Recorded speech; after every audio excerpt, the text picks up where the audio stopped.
maison. Il y a quoi? Une maison. Une Une maison. maison, une habitation. Une maison d'habitation.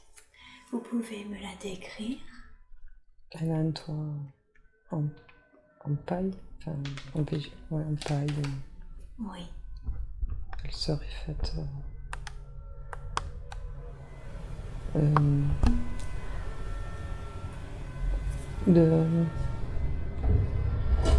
de terre. Elle est faite de terre avec un toit en paille. Ah, d'accord. Elle est faite en terre avec un toit de paille. Mais il y a des dorures aussi. D'accord. Où est-ce qu'elles se situent, ces dorures?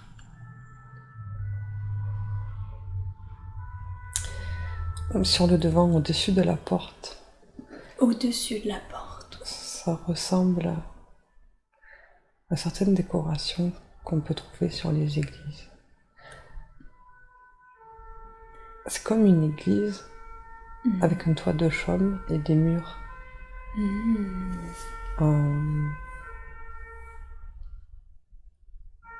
en terre. D'accord. Donc ce serait une église faite de manière très modeste. Ok.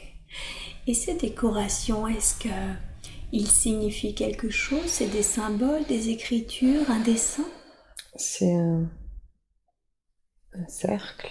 Et à l'intérieur, c'est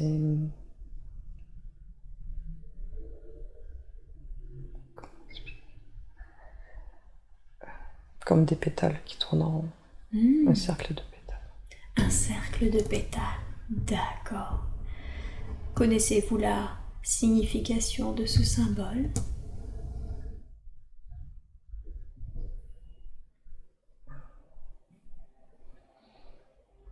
Non. Ok. Regardez vos pieds. Qu'est-ce que vous portez à vos pieds? Des sandales.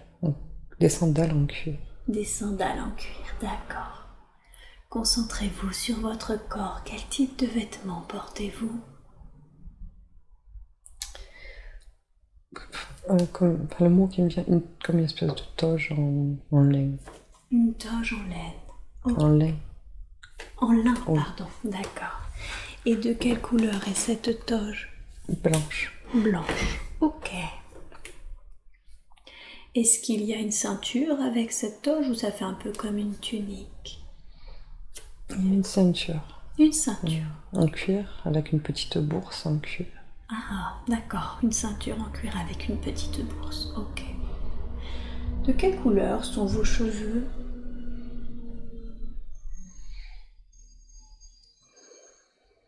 Blond, châtain clair, blond. Blond châtain clair. Vous êtes un homme ou vous êtes une femme?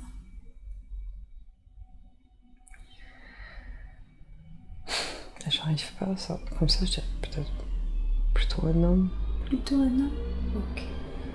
Si vous vous apercevez que vous êtes une femme, après vous me le dites, c'est pas grave. Et vous vous sentez plutôt jeune ou plutôt vieux?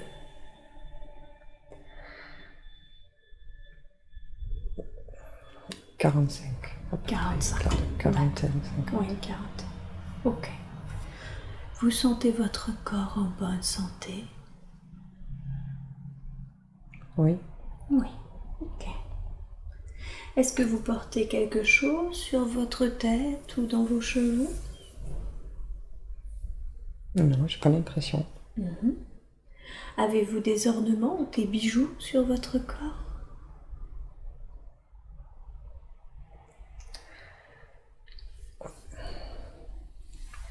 J'ai l'impression que oui, mais j'arriverai pas à dire. Ce serait plutôt autour du cou, des poignets, des chevilles? Plutôt des poignets, oui, peut-être. Peut-être autour des poignets. Comme un bracelet? Ou Je sais pas pourquoi j'ai cette sensation d'aile. d'aile? Oui, dorée comme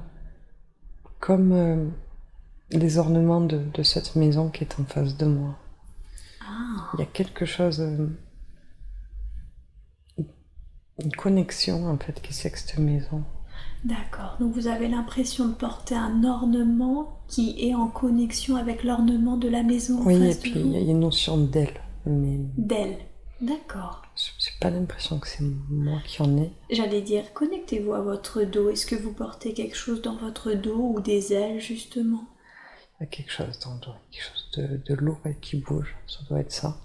D'accord, quelque chose de lourd et qui bouge, donc comme des ailes. Ok. Portez votre attention sur vos ailes. De quelle couleur sont-elles? Lumineuse.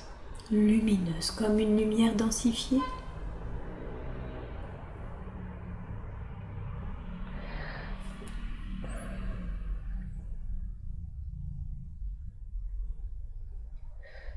Il y a beaucoup de lumière qui sort, mais c'est assez matérialiste aussi. C'est assez enfin, matérialiste dans le sens où on peut les toucher.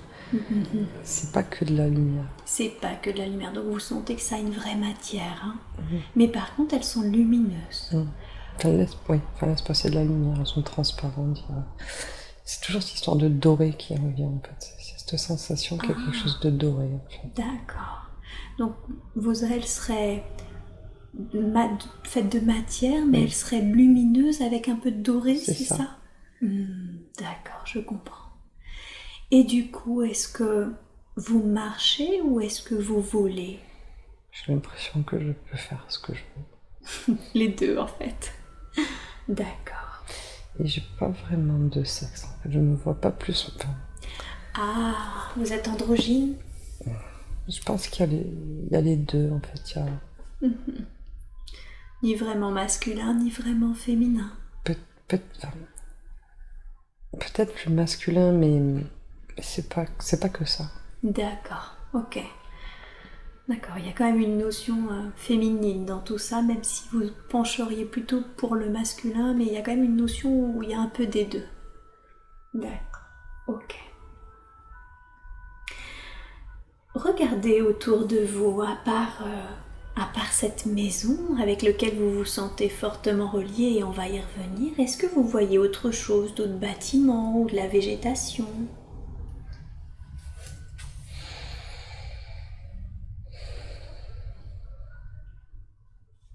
Il y a des enfants.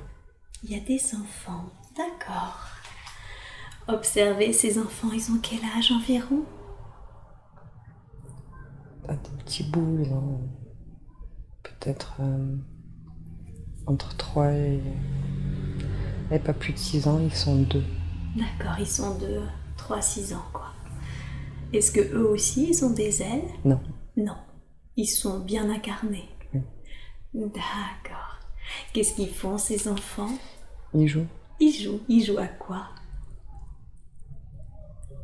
Ils courent enfin ils s'amusent, il n'y a pas de... Ouais. Ils jouent entre eux, quoi. Voilà. Il y a leur maman à côté. Ah, il y a leur maman à côté. D'accord. Qu'est-ce qu'elle fait, la maman? Elle les regarde.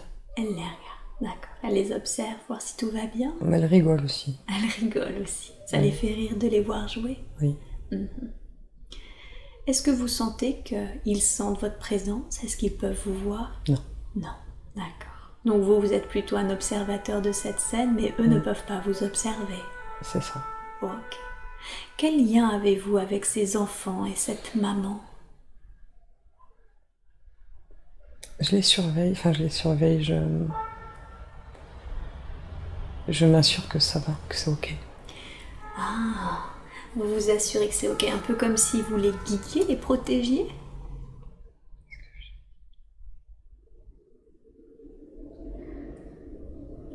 Les guider, non. Les protéger, oui. D'accord, donc vous... Les enfants. Ah, c'est les enfants particulièrement. Vous êtes là pour protéger les enfants? Il y a une notion d'être responsable d'eux. Vous êtes responsable d'eux. Je m'assure que ce qu'ils ont prévu se passe comme ils l'avaient prévu. D'accord. Quand vous dites ce qu'ils ont prévu dans leur session prénatale, avant de s'incarner? Je pense. D'accord. Donc vous faites en sorte de les accompagner, de les protéger pour que leur chemin de vie se déroule au mieux selon le plan?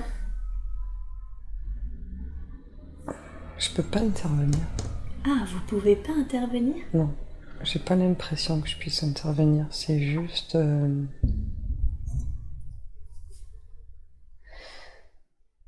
mot qui vient, ce serait souffler. Je peux leur souffler des choses, mais je peux pas. C'est eux qui décident. D'accord. Donc vous voulez dire qu'ils ont le libre arbitre. Oui. Ils décident de faire ce qu'ils veulent. Oui. Mais vous les accompagnez en leur soufflant la bonne voie, j'ai envie de dire. C'est ça. Le bon chemin.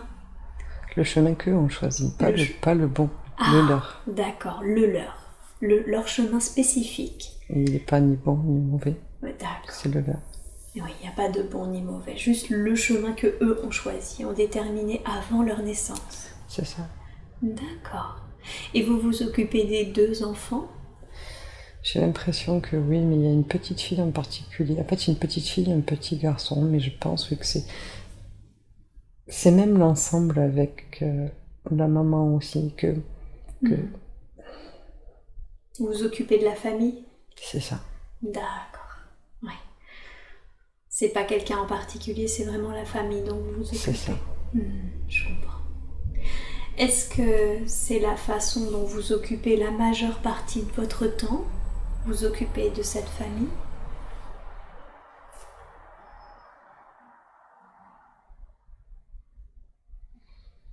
Pas que de cette famille-là, en fait. Ah, d'accord. Mais celle-là, j'ai l'impression qu'ils me sont particulièrement chers. Mais il n'y a pas que ça. Il n'y a pas que eux.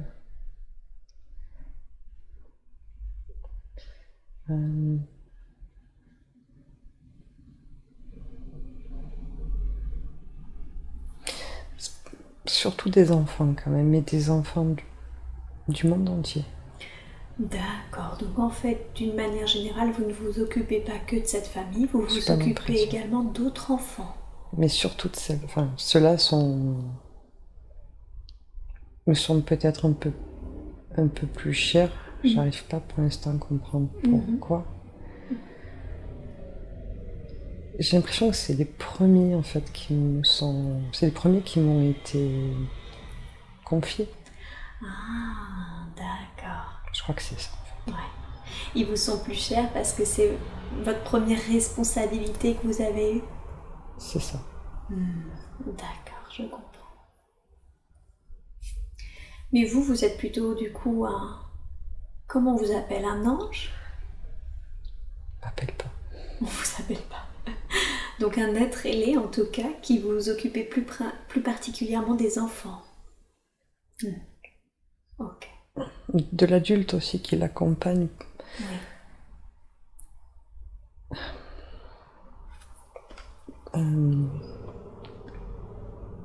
Comment expliquer ça?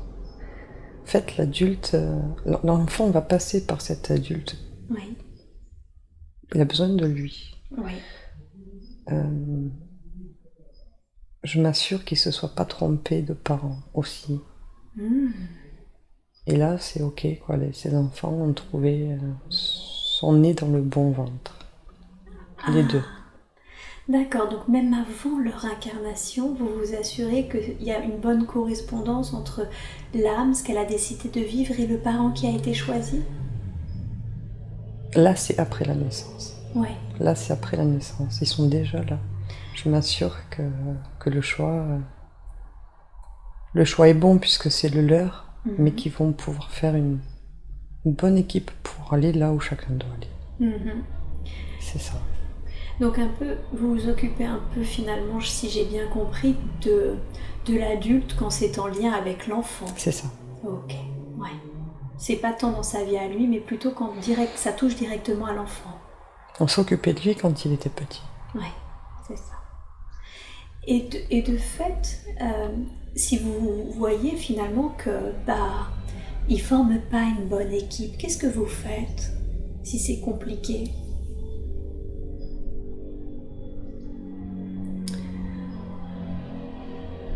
En fait, c'est toujours une bonne équipe. Mais c'est une histoire de chemin. Est-ce qu'ils sont sur le chemin ou pas? D'accord. Est-ce qu'ils sont sur le chemin qui a été choisi? Est-ce qu'ils réparent ce qu'ils ont choisi de réparer et d'expérimenter ce qu'ils ont choisi d'expérimenter? D'accord, c'est ça. Vous êtes le guide qui balise un peu le chemin pour pas qu'ils s'en écartent. En tout cas, le chemin qu'ils se sont choisis. Je peux pas baliser, ils ont le droit d'en sortir. D'accord. Moi, je peux juste essayer de souffler et rappeler. Ils sont souvent sourds. Vous essayez de souffler la bonne direction. C'est ça. D'accord. Et ils sont souvent sourds? Ils sortent souvent du chemin? C'est que ils entendent pas, enfin c'est la règle, ils entendent pas, ils ressentent pas. Mais c'est que si ça se passe comme ça, c'est que c'est pas le moment. On a le droit de se perdre. Et ouais. Ils ont le droit de se perdre. C'est grave quand on se perd? C'est jamais grave. C'est jamais grave. D'accord. Parce que c'est jamais grave parce qu'on finit toujours par retrouver le chemin?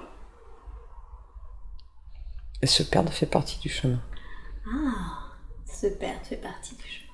D'accord. C'est plus douloureux. C'est pour ça qu'on souffle. N'aime pas les voir souffrir. Et oui. Qu'est-ce que ça vous fait quand vous les voyez souffrir? On les prend dans nos bras. D'accord. La nuit. Vous les prenez dans vos bras la nuit? Et si vraiment les enfants sont en grande souffrance, on les ramène avec nous la nuit, quand ils dorment. On les rassure. Vous les rassurez. Ok. D'accord. Comme des veilleurs. Oui, Le terme le plus juste, ce serait ça, des veilleurs. des veilleurs. Vous veillez sur eux. Mm. Il arrive que certains enfants vous perçoivent?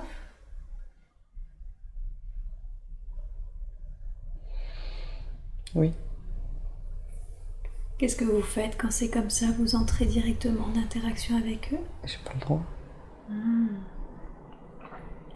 Je souris. Vous souriez? Mais vous n'entrez pas en interaction? J'ai pas le droit. D'accord. Vous n'avez pas le droit. Qui c'est qui vous l'interdit? C'est pas une question d'interdit. C'est que ça pourrait changer le cours des choses. Et ça, ce serait pas une bonne chose. Non. Si vous rentriez en interaction, il suivrait pas le chemin qu'il s'était choisi?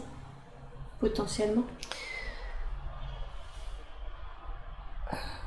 C'est comme si on arrive à une intersection, que l'enfant décide d'aller à gauche et que si moi j'arrive et ma présence le fait tourner à droite, alors il vivra pas ce qu'il va vivre s'il avait tourné à gauche. Même si la droite c'est ce qu'il avait décidé au départ.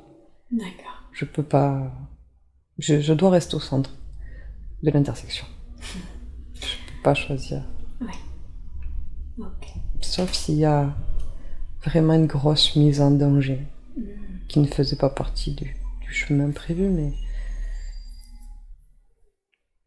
sinon, non, ça n'amènerait rien, en tout cas ces enfants-là, ça n'amènerait rien de correspondre avec, et j'ai le sentiment qu'ils savent qu'on est là.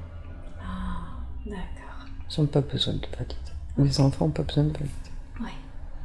C'est les adultes qui en ont besoin. D'accord. Et s'il y a une grosse mise en danger qui n'est pas prévue, si le corps de l'enfant peut être sérieusement endommagé, voire tué, même là, vous n'interagissez pas, même si c'était pas prévu? C'est pas moi qui vais le faire. C'est pas vous qui le faites. Qui le fait? Des fois, c'est l'enfant tout seul qui peut choisir de se désincarner. Ou ce sont des êtres différents. Son ange gardien, par exemple, ce qui est appelé comme étrange gardien, qui va venir protéger l'enfant, si ce n'était pas prévu. Si ce n'était pas prévu. Donc là, l'ange gardien de l'enfant peut intervenir s'il y a une mise en danger qui n'était pas prévue. D'accord. C'est marrant parce qu'on voit souvent dans notre imaginaire, on a l'impression que les anges gardiens, c'était vous en fait, les êtres ailés. Ils ont des ailes aussi, les anges gardiens?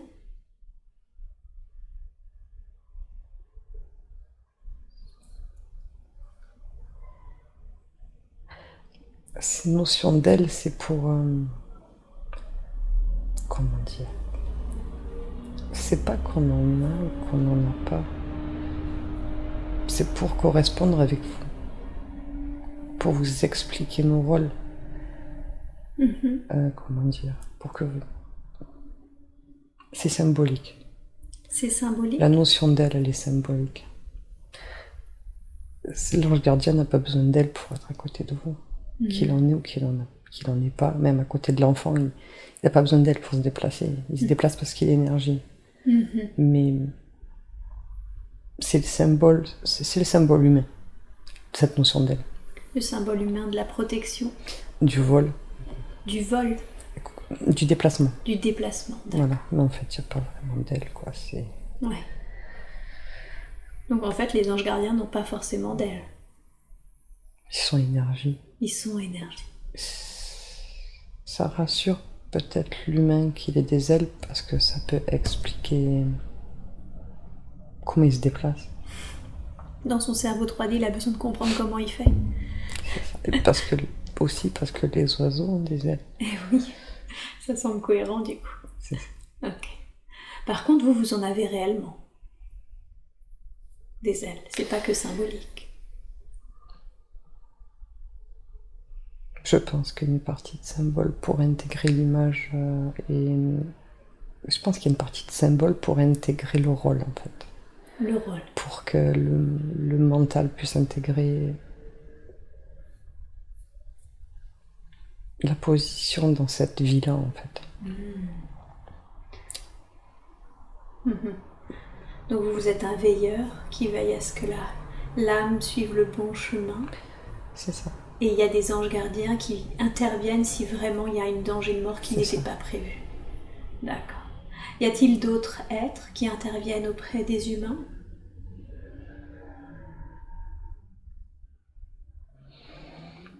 Il y en a beaucoup. Pouvez-vous m'en citer quelques-uns avec leurs fonctions ?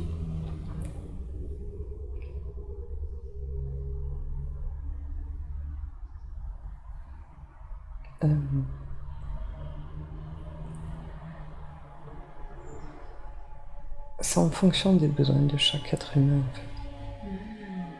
D'accord. Il n'y a pas forcément de nom, c'est plus une question de besoin. Chaque être humain peut créer les êtres dont il a besoin. Ah, il crée ? Avant la naissance. C'est comme s'il se faisait une équipe. D'accord. Mais en fonction de ses besoins, il peut y avoir autant d'êtres que de besoins. D'accord. Donc selon ce qu'il a décidé de vivre, il va former son équipe qui va venir l'aider quand il sera incarné. C'est ça. Ok. Vous avez dit qu'il crée son équipe. Il crée littéralement les êtres ou il crée son équipe, une équipe ? Il peut faire les deux. Ah, il peut faire les deux. Il peut créer les êtres dont il a besoin. D'accord. Intéressant. Je pensais que c'était comme un pacte, on va dire, avec d'autres êtres qui étaient déjà vivants, déjà créés, j'ai envie de dire. C'est pas faux. C'est... Comment mettre des mots ?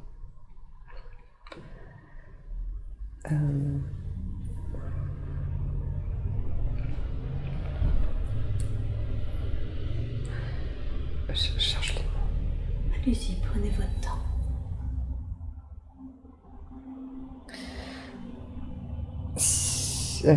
Mettons, quelqu'un va avoir, à la naissance, sur son chemin de vie, va avoir besoin de créativité. Ça va être un musicien, ou un écrivain, ou un dessinateur, enfin, qu'importe, quelqu'un de créatif.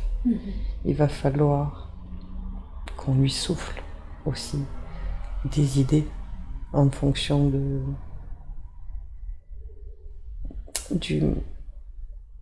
en fonction de là où il en est à ce moment-là. Oui, d'accord. Des êtres qui sont autour de lui aussi, des humains qui sont là.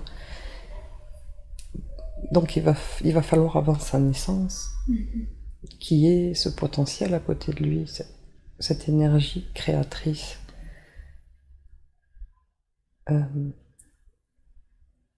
Mais il n'aura pas forcément une énergie qui va lui souffler des besoins de sport, par exemple. C'est en ça qu'on crée. D'accord. Je sais pas si je suis claire.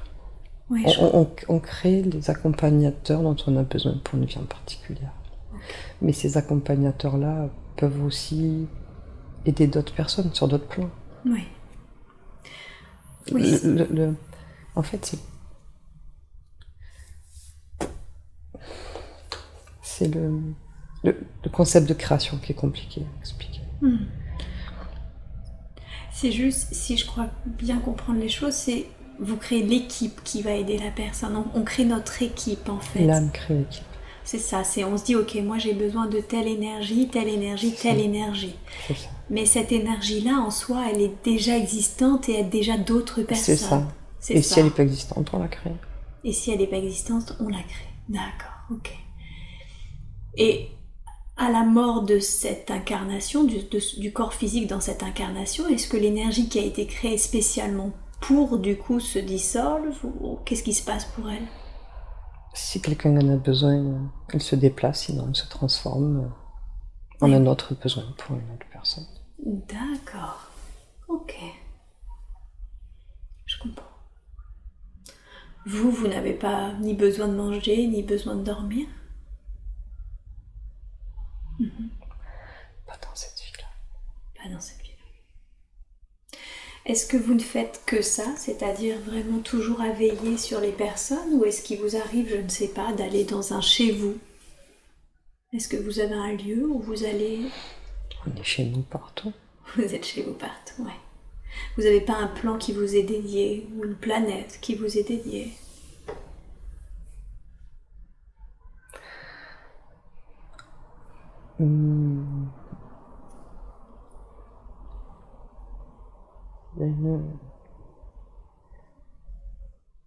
Il y aurait peut-être une planète, mais ça reste assez symbolique là aussi. C'est plus un monde lumineux. Un monde lumineux. Une source, peut-être pas la source comme on peut l'entendre, mais une source. Une source, d'accord. Une source d'où sort votre énergie? D'où provient votre énergie? C'est ça. C'est comme pour faire le plein. Ah, le plein d'énergie? D'amour. D'amour, d'accord. Donc quand vous en sentez le besoin, vous vous connectez à cette source? Quand les hommes en ont besoin. Ah, donc c'est pas vous êtes toujours plein d'amour?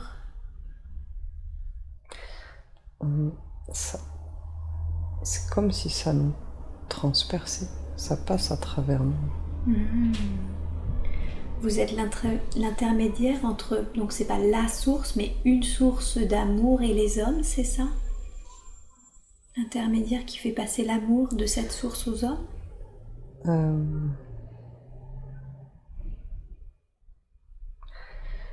De bienveillance. De bienveillance. D'accord. Par exemple, des fois, dans mon cas, les enfants peuvent se sentir rejetés ou pas aimés, ou il y a tout un tas d'événements dans leur vie où ils se sentent pas à la hauteur, où c'est leur faute. Et ils ont toujours un regard bienveillant, toujours un regard d'amour, parce qu'on est là. Et de façon subtile, ils le sentent, ils le ressentent. C'est de ne pas laisser un vase vide. Un enfant ne peut pas grandir avec des vases vides. Vous voulez dire que s'ils étaient trop rejetés ou qu'ils étaient trop malmenés, ils pourraient se vider justement de leur bienveillance? De leur bonheur d'enfant. De leur bonheur d'enfant, d'accord. Et du coup, vous faites en sorte que du coup le vase ne soit jamais vide. C'est ça. Même s'il y en a un tout petit peu. Là aussi, ça dépend de ce qui a été décidé avant. D'accord. Quel est le but de ces chemins, de tous ces chemins sur lesquels vous veillez? Des enfants? Oui, pourquoi une âme décide-t-elle de s'incarner sur un chemin bien précis? Quel est le but d'une manière générale de tous ces chemins? De rejoindre la lumière. De rejoindre la lumière. Vous voulez dire qu'ils passent par la matière et qu'ils vivent des difficultés dans l'optique, j'ai envie de dire, de passer de l'ombre à la lumière? De passer de la lumière à l'ombre pour retrouver la lumière. Pourquoi? Dans quel but? Pourquoi ne pas rester directement dans la lumière?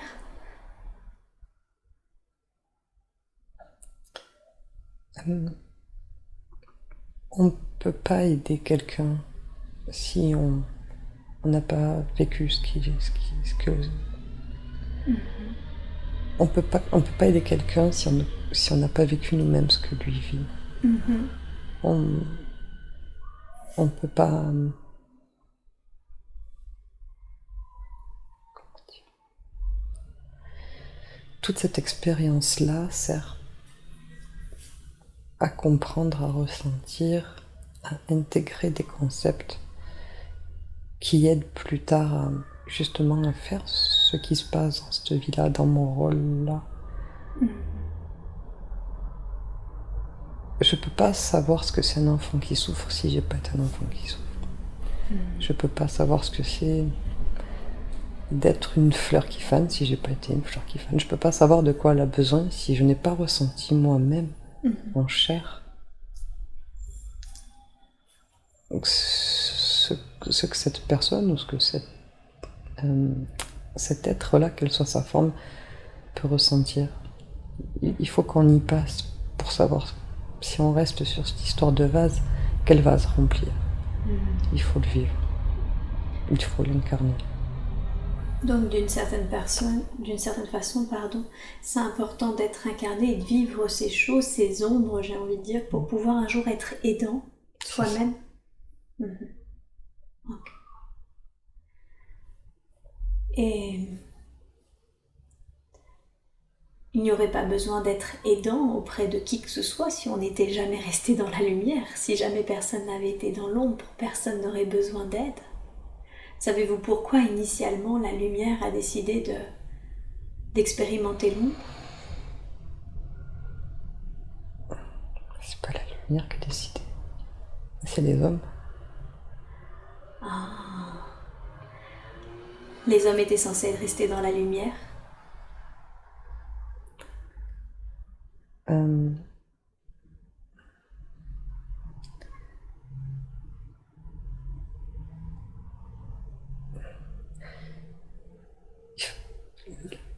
Les hommes font pas exprès de créer les ténèbres. Oui. Puisque pour chacun, quoi qu'il fasse, c'est bon pour lui. Ils n'ont pas conscience que des fois c'est mauvais pour les autres. Et c'est ça qui crée les ténèbres. C'est quand ce qu'on fait est bon pour soi et plus pour l'autre. D'accord. C'est quand finalement on ne réfléchit qu'à soi, c'est ça, et à son bien-être. À ce qu'on croit être soi et à ce qu'on croit être le bien-être. Oui, c'est une nuance qui a son importance. D'accord. Mais c'est pas grave. Oui, pardon? C'est pas grave. C'est pas grave. Pourquoi c'est pas grave? Parce qu'on en sort toujours. D'accord. Est-ce que vous avez une sorte de hiérarchie? Quelqu'un à qui vous rendez compte?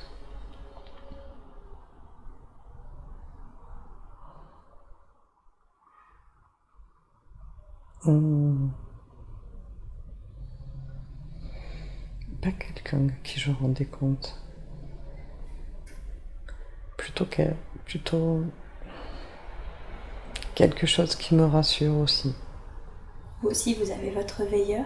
C'est ça. Qui est ce veilleur pour vous?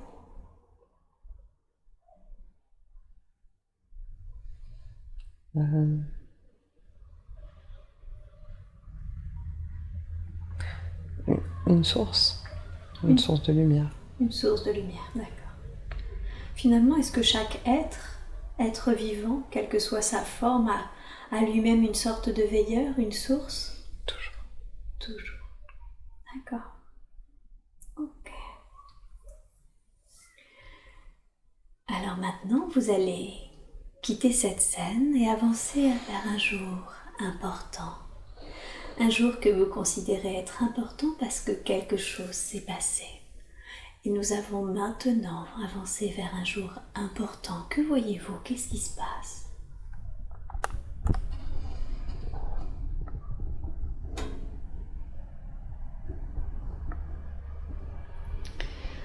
La petite fille a grandi.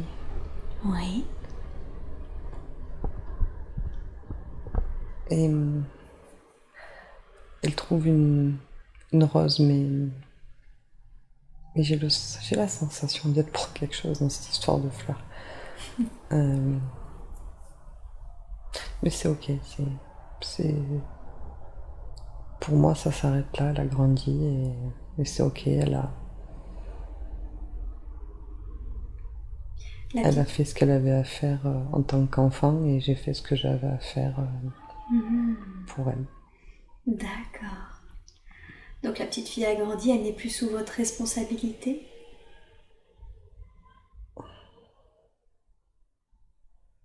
C'est ça.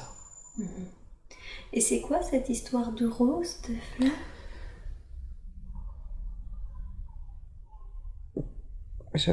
Comme si j'avais envie de lui faire ce cadeau et j'ai l'impression qu'elle a quelque chose de particulier avec les roses et ça me faisait plaisir d'en mettre une sur sa route avant de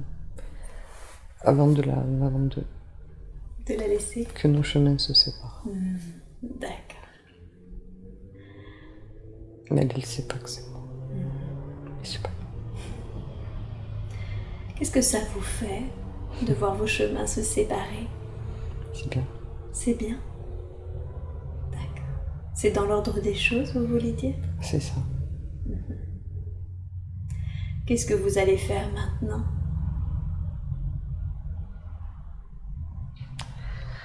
Je me sens attirée vers cette source lumineuse. Je crois que je vais rester là. Ah, ok. Comment vous vous reconnectez à elle? Si vous vous sentez attiré, vous y allez, j'imagine. Comment ça marche? Expliquez-moi.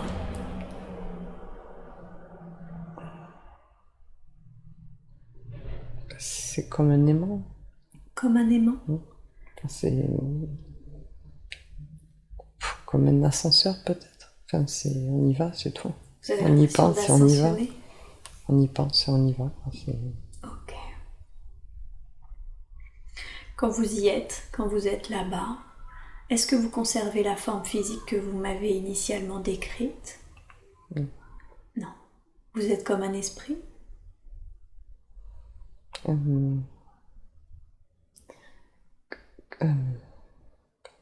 J'ai l'image, mais je sais pas le mot. Comme un composant de cette source. Oui. Comme un grain de sable sur une plage. La plage en elle-même, elle est rien. C'est parce que il y a des milliards et des milliards de grains de sable. Et là, c'est pareil. D'accord. C'est une boule de petits mois. C'est ça, j'allais dire. Finalement, la source en soi, c'est la réunion de tous les êtres comme vous. Et d'autres aussi. Et d'autres. Et de toutes les intentions aussi des autres, des mondes. L'intention de tous les autres mondes. Toutes les intentions des mondes. Comment dire? Quand dans un monde, il se passe des notions de plaisir ou de bonheur, ça alimente. En fait, chacun l'a créé. On n'a pas besoin d'être, comment dire, on n'a pas besoin d'être un ange ou quoi que ce soit. N'importe qui, n'importe quelle forme de vie l'alimente dans la mesure où elle est heureuse, en fait. D'accord. Dans la mesure où son cœur sourit. Donc c'est alimenté que par des sentiments positifs, si j'ai bien compris.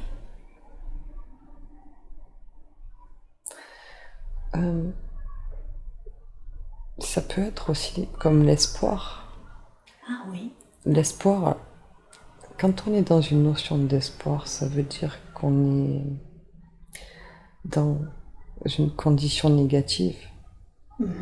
Et pourtant, l'espoir est positif. Tout à fait.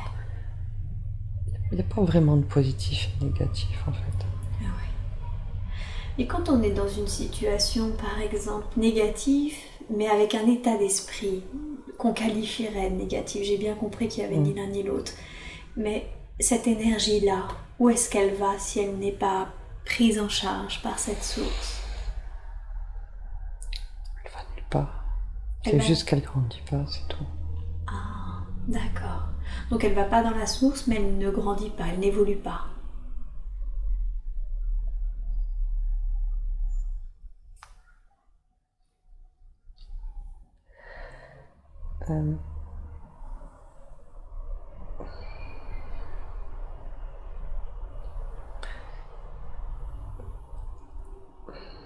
Elle n'est pas en danger, en tout cas. Il n'y a pas... Il n'y a pas d'opposition, en fait, à la lumière réelle. En fait, c'est comme si les ténèbres... comment dire? C'est l'ombre... Les ténèbres, en fait, c'est l'ombre des pensées. Oui. Ça n'existe pas. C'est qu'une ombre. Il n'y a pas de danger à ça. Ah, d'accord. Je comprends mieux. En fait, c'est parce que ça a un côté irréel, c'est ça que vous ne la captez pas dans la source. C'est réel pour l'esprit ou pour l'énergie qui la vit. D'accord. Ça peut créer un égrégore, mais...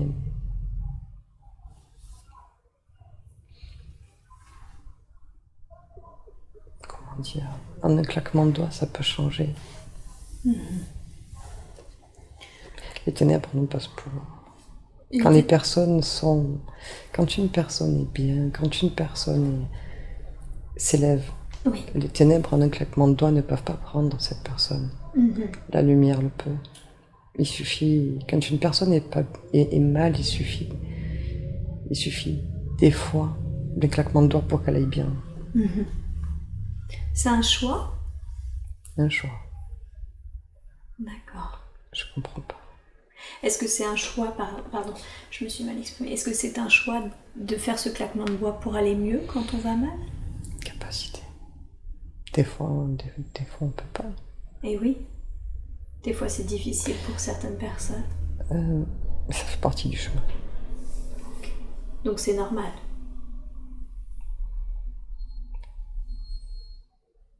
Il faut le vivre. Tout le monde passe par là. Il faut le vivre. Ok. Mais la ténèbre est auto-créée. Donc c'est pas grave. J'essaye de comprendre. Ce que vous me dites, c'est que la source, finalement, elle réunit toutes les émotions, la joie, l'amour, l'espoir, ce genre de choses. Et ça, c'est réel, c'est tangible. Alors que les ténèbres, finalement, sont auto-créées, donc d'une certaine façon intangibles.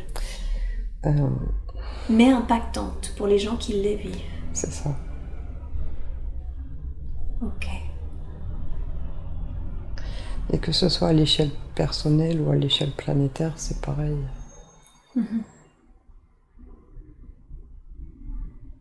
Il n'y a jamais de noir autour de la Terre. Il y a toujours de la lumière, même la nuit. La lumière est toujours là. Les ténèbres, jamais. D'accord. Ce qui crée le noir, c'est l'illusion. Même si vous allez au fond des océans, là où la lumière ne va plus, la nature a créé des bactéries lumineuses. Oui, c'est vrai. Après, on choisit de voir ce qu'on veut voir. Ouais. D'accord. D'accord, donc c'est une auto-création, mais impactante pour les personnes qui le vivent, et d'une certaine façon, tout le monde a à vivre ça à un moment ou à un autre, ça fait partie du chemin, pour pouvoir soi-même aider après. C'est ça. Et souvent, la meilleure façon de le traverser, c'est de ne pas le réfléchir, en fait. C'est de ne pas essayer de le mentaliser. D'accord. C'est de le vivre, tout simplement. De le vivre. Sans peur, sans... Hmm. C'est là, c'est tout. C'est là. Ok. Donc là, vous êtes retourné dans la source, dans votre source. Comment vous sentez-vous dans cette source?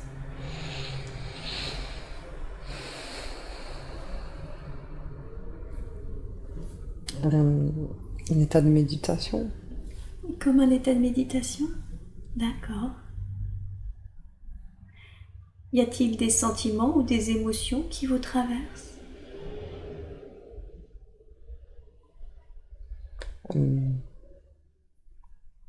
Uniquement l'amour et la bienveillance. Uniquement l'amour et la bienveillance. D'accord.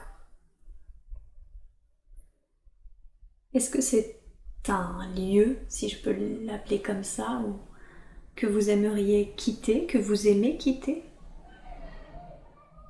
Ça me dérange pas. Ça vous dérange pas? Parce que vous savez que quand vous le quittez, vous allez pour aider?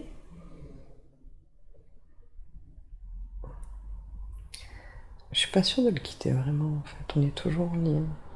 Ah, Ça se quitte pas. ça se quitte pas. Vous êtes toujours en lien avec cette source? Mm.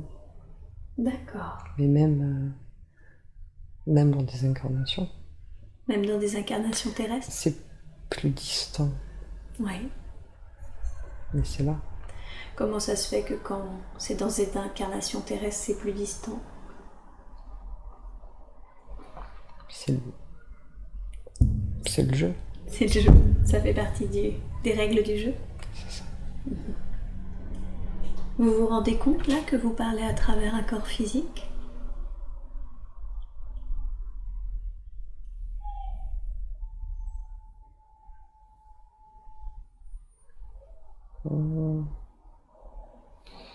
Oui et non. Oui et non? Mm. Mhm. D'accord. C'est pas important. C'est pas important. Ok. Alors, vous allez vous éloigner de cette scène et laisser là la présence pour qu'elle continue son propre chemin. Et vous pouvez bouger soit en avant, soit en arrière, dans un autre temps et dans un autre endroit approprié qui ont des informations dont vous avez besoin. Et vous êtes maintenant dans un autre moment et dans un autre lieu. Que voyez-vous?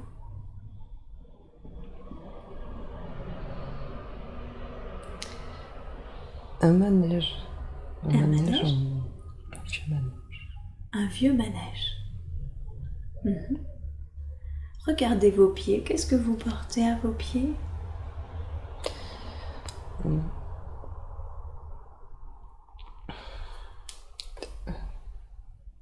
Des bottines. Des bottines? Mhm. Et vos vêtements, comment sont-ils?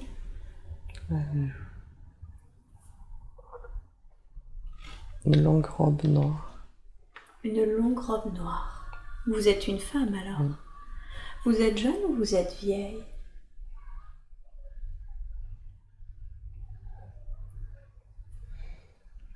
Plutôt jeune. Plutôt jeune. Ok. Enfant, adolescente, jeune femme?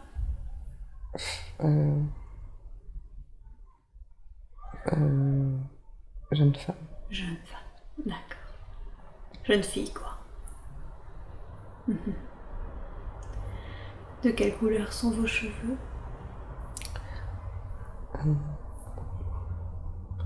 Brun. Brun? Vous portez quelque chose sur votre tête? J'ai l'impression d'avoir un chapeau. Un chapeau. Avec des plumes. Avec des plumes? Ok. Est-ce que vous portez quelque chose d'autre sur votre corps, dans votre dos, dans les mains, en bandoulière? Une montre. Une montre? Une montre à gousset. Une montre à gousset. Une montre sur une chaîne. Sur une chaîne. Ok. D'autres bijoux? J'ai pas l'impression. Ok.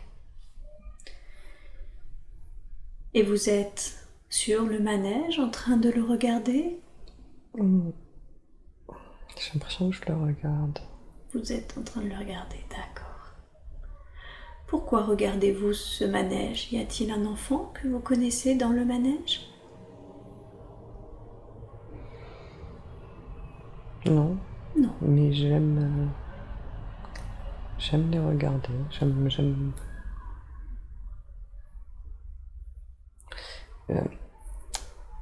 aussi la technologie du manège. Comment ça fonctionne, comment... D'accord. Vous êtes fasciné par son fonctionnement? C'est ça, et comment ça rend les gens heureux. D'accord. Ça vous plaît que cette technologie rende des gens heureux? Ok. Y a-t-il quelqu'un près de vous ou êtes-vous seul? J'ai l'impression d'avoir peut-être un chien avec moi. Peut-être un chien avec vous, d'accord. Peut-être. Mais il y a du monde autour, mais là je ne suis pas accompagnée. Ok. Vous voyez d'autres personnes? Mm. Comment sont-elles habillées, ces personnes?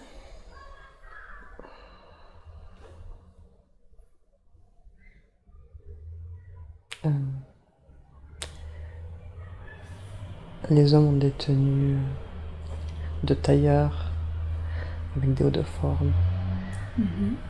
Et les femmes, des robes longues, cintrées.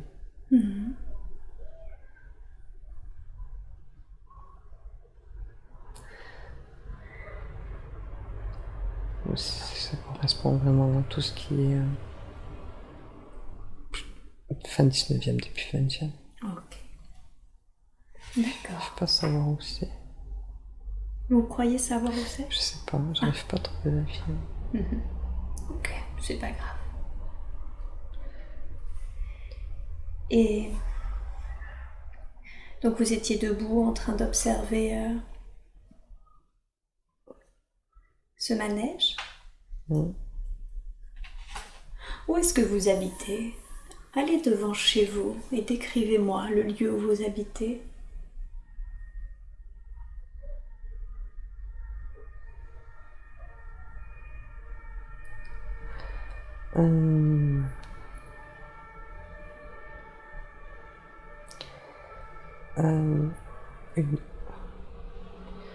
Ça fait comme une énorme bâtisse en U très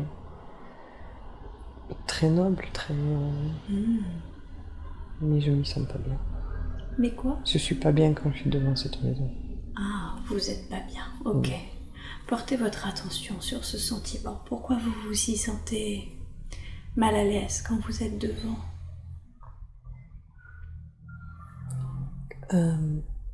J'ai le sentiment que ce qu'on m'y demande à l'intérieur est trop superflu. Vous voulez dire superficiel? Oui. Qu'est-ce qu'on vous demande à l'intérieur? D'être une jeune femme bien, parfaite, qui sait s'habiller, qui sait parler, qui sait se tenir. Oui. Tout est trop cadré. Depuis que... J'ai le sentiment que depuis que je suis enfant, tout est décidé pour moi en fait.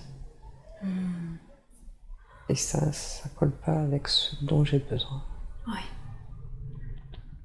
Vous vous sentez un peu enfermé dans les attentes qui vous sont demandées?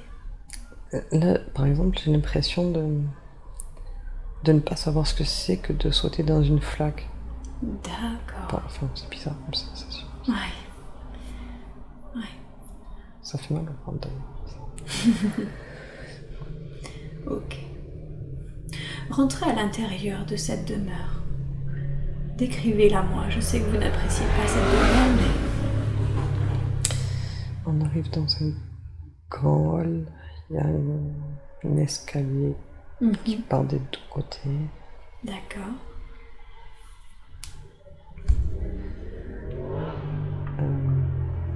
J'ai l'impression que si je me prends à gauche, il y a comme ce que je peux considérer comme étant ma chambre ou mon appartement.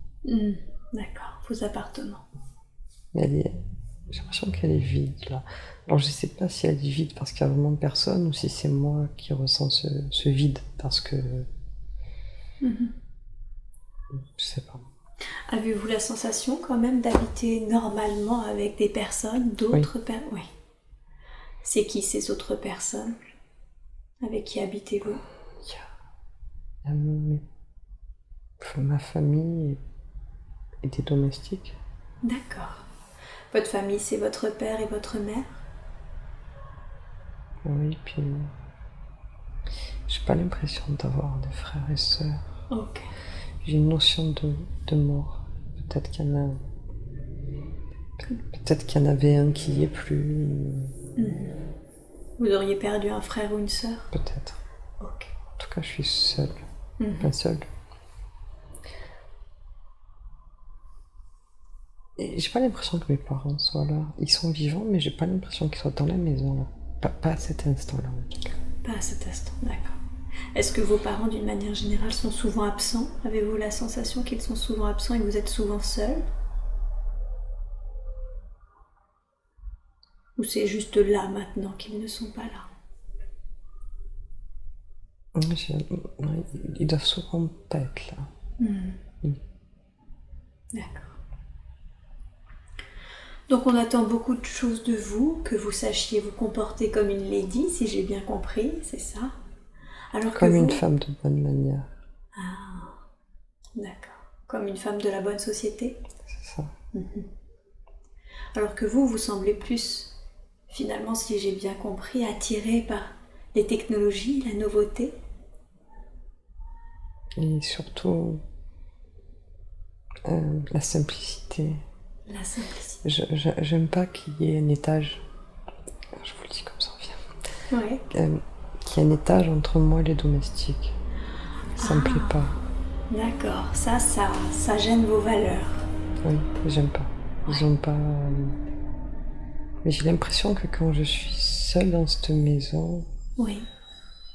on permet plus de choses. On permet plus de Oui, choses.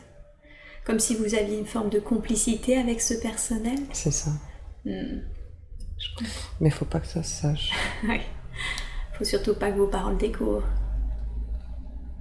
Après, j'ai l'impression que je m'en fous un peu quand même.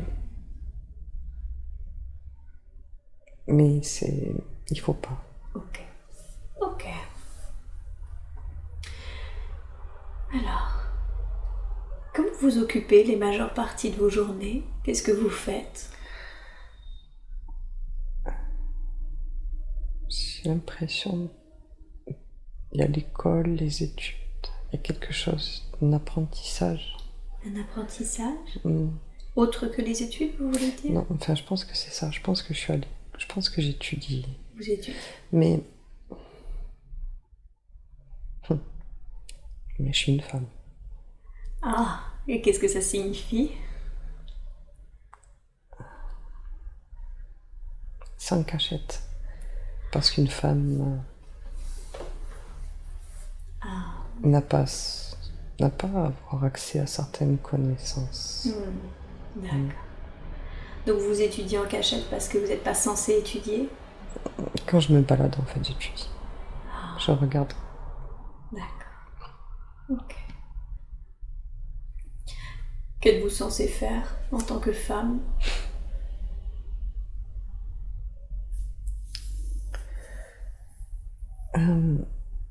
Ce qui vient, c'est rendre honneur, faire honneur au nom de ma famille, D'accord. ne pas les décevoir. Et comment on fait honneur à sa famille? Il y a une notion de se taire, d'accepter, c'est comme si je devais reconnaître d'avoir eu la chance d'être bien née, alors que je le ressens pas du tout comme ça. D'accord, donc il y a une notion de reconnaissance d'être né dans une famille aussi aisée et du coup de ne pas faire de vagues. C'est ça. Ok. Parce qu'ils attendent de moi que je me marie Donc il faut que je sois à la hauteur de ce mariage, mais pour eux, Mhm. pas pour moi. D'accord. Vous allez quitter cette scène et vous allez avancer à un jour important, un jour que vous considérez être important parce que quelque chose s'est passé. Qu'est-ce que vous faites? Qu'est-ce que vous voyez? Je suis dans une cuisine, Mhm. il y a une dame avec un tablier simple en blanc. Oui. Je sais pas ce que j'ai fait. C'est qui cette dame pour vous? Euh, euh, c'est c'est la dame qui a fait à manger depuis que je suis toute petite, mais là elle est, elle est vieille un peu Hmm. et elle souhaiterait arrêter. Hmm. Elle me demande d'autorisation. En fait, je crois que j'ai vieilli aussi. C'est c'est comme si elle me demandait l'autorisation d'arrêter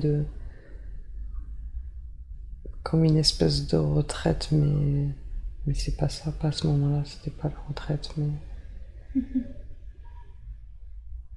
elle voudrait être remplacée. Elle voudrait être remplacée. Vous avez vieilli, maintenant elle est sous votre direction, c'est ça? Et j'aime pas ce mot. Comment le diriez-vous avec vos mots à vous? Qu'on travaille ensemble, qu'on vit ensemble dans la même maison. Mhm. Mais je crois qu'elle a été plus là pour moi que ma propre mère, en fait. Vous sentez un lien affectif pour cette femme? Oui, Mhm. pour le coup, on peut dire qu'elle m'a nourri sur bien des plans. D'accord. Quel sentiment avez-vous pour elle? Euh, beaucoup d'affection. Beaucoup d'affection. Et alors, que faites-vous? Est-ce que vous acceptez sa requête? Bien sûr. Mhm. Et c'est pas coutume, c'est pas. J'ai le sentiment que les gens autour de moi. Alors, certains le font, mais d'autres refusent. Et il y a une notion de secret. C'est-à-dire que quand des domestiques restent longtemps dans les maisons,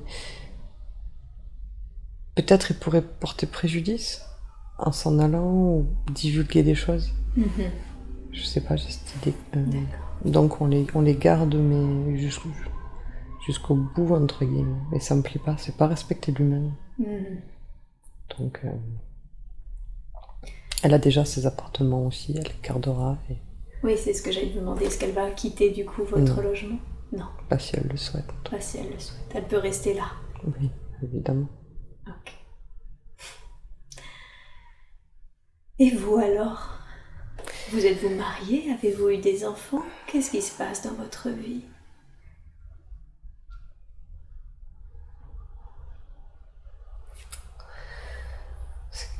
J'ai l'impression que j'ai été mariée, mais pas la bonne personne. Oui. Qu'entendez-vous par là?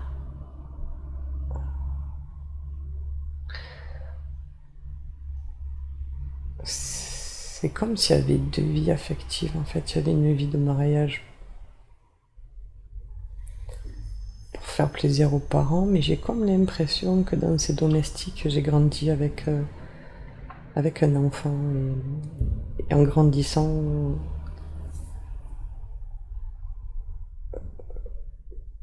euh, comment dire, comme si j'avais un ami amoureux avec moi, finalement, tout le long de cette vie qui faisait lui partie des domestiques, en fait. Et je pense que c'est ça aussi qui m'a fait du mal, de ne pas pouvoir vivre ça parce que les parents n'étaient pas d'accord. D'accord, donc vous avez une espèce d'amour secret avec un homme que vous avez connu enfant, c'est ça? Oui, mais il se passe rien, c'est juste que je suis pas mariée avec la bonne personne. Ah oui. Vous sentez que vous portez des sentiments à cet homme et pas à votre mari? Du respect pour mon mari, Vous avez pas de l'amour. Du respect, mais pas de l'amour. D'accord. Par contre, vous ressentez de l'amour pour cet autre homme? Oui, Est-ce qu'il vit toujours dans votre demeure? j'ai pas l'impression. Vous n'avez pas l'impression. D'accord. Je crois qu'il a fait sa vie avec, qu'il a des enfants. Je crois ressentir qu'il est marié, qu'il a des enfants, je pense. Ouais. Ça vous crée une sensation, une émotion? Y a-t-il des sentiments face à L'injustice. l'injustice? Ouais. De ne pas avoir pu vivre cet amour? Oui. D'accord. Et vous-même, avez-vous eu des enfants?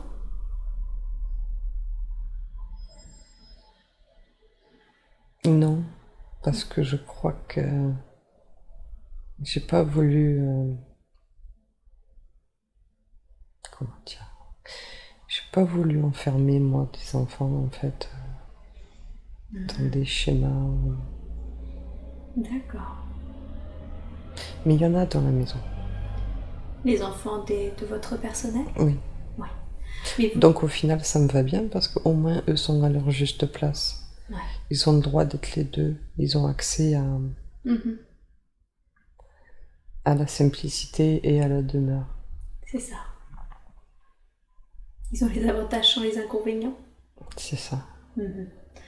Et vous, sciemment, vous n'avez pas voulu en avoir pour leur imposer le carcan social? Ouais, mais je sais pas si je pouvais de toute façon. Ah, d'accord. Vous avez une notion d'infertilité ou de stérilité? Je sais pas. Ok. Mais c'était pas grave. De ne pas en avoir eu, c'était pas un problème. C'était pas un problème. Ok. Alors, vous allez maintenant quitter cette scène et avancer au dernier jour de votre vie, de cette vie que nous sommes en train de regarder. Et vous pouvez observer cette scène comme une observatrice, hein. Vous n'êtes pas obligé d'expérimenter cette scène.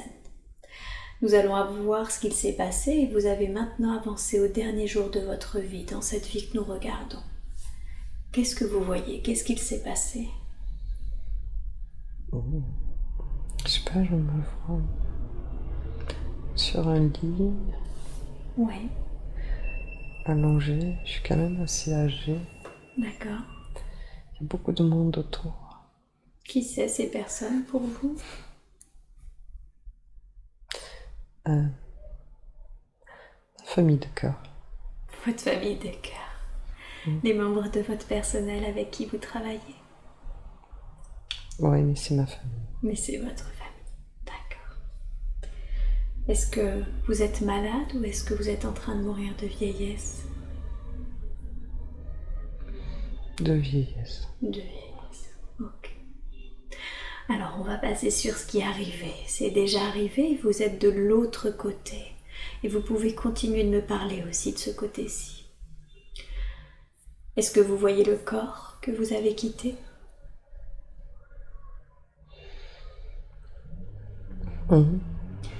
Qui est près de votre corps? Est-ce qu'il y a encore votre famille de cœur ou d'autres personnes? Oui, du monde. Il y a du monde. Quelles ont été leurs réactions quand vous êtes morte? Ils étaient tristes. Ils étaient tristes.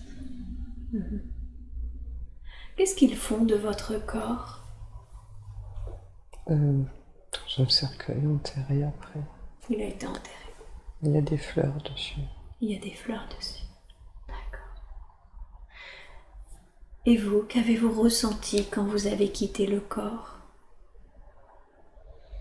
De l'amour. De l'amour? D'accord. De l'amour pourquoi ou pour qui? De la gratitude pour ces gens-là, en fait. De la gratitude pour ces gens-là. Ok. Vous quittez cette scène et de votre position, vous pouvez voir maintenant votre vie entière, cette vie que nous venons de regarder. Vous voyez votre vie entière et chaque vie a une leçon et un but. Quand vous regardez votre vie entière, qu'est-ce que vous avez appris? La liberté. La liberté? Comment avez-vous exprimé votre liberté?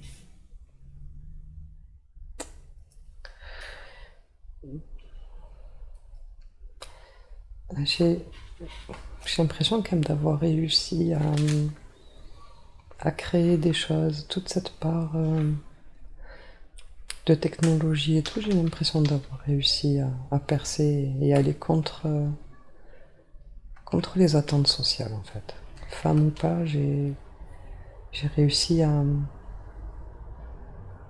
aller là où une femme ne doit pas aller. Donc, malgré finalement les codes de la société, vous vous êtes intéressé à la technologie et à ce genre de choses? À la science, la technologie?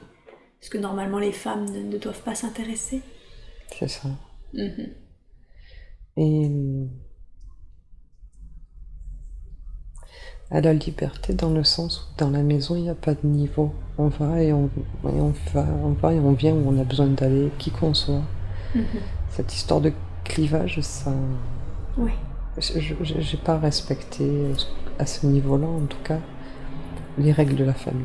Et oui. Ceux qui vivent dans une maison vivent dans une maison et il y a personne n'est vraiment au service de personne.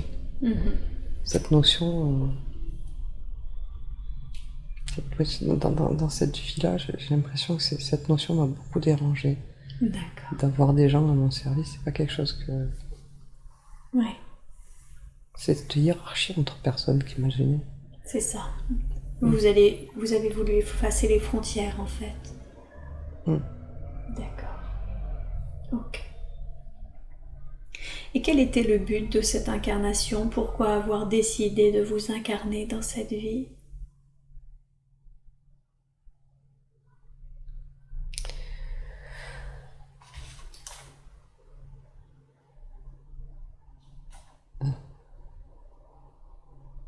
Il y a cette notion de liberté qui revient, c'était se libérer soi, mais les autres aussi, quelque part.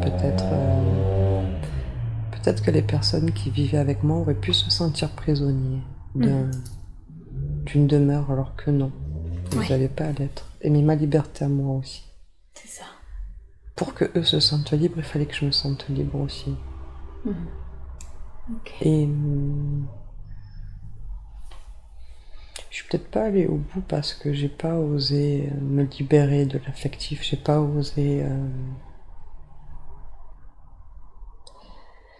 vivre avec la bonne personne. Oui. Vous avez fait une partie du chemin, mais vous n'avez pas allé oser jusqu'au bout du chemin. D'accord. Ok. Je vais maintenant appeler votre conscience supérieure. Je sais que la conscience supérieure aurait pu présenter plusieurs autres vies à Estelle pour qu'elle les voie aujourd'hui. Et vous avez choisi de lui montrer cette vie où c'était un veilleur, un être ailé qui veillait sur les enfants, le bon chemin des enfants. Pourquoi est-ce que vous avez choisi de lui montrer cette vie précisément?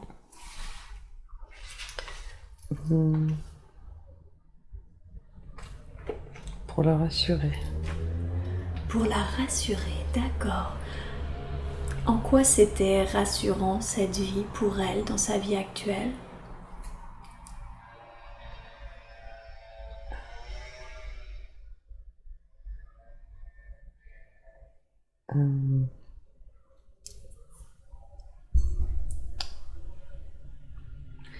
Autant dans son rôle de mère que de Tati, avec les enfants de son entourage.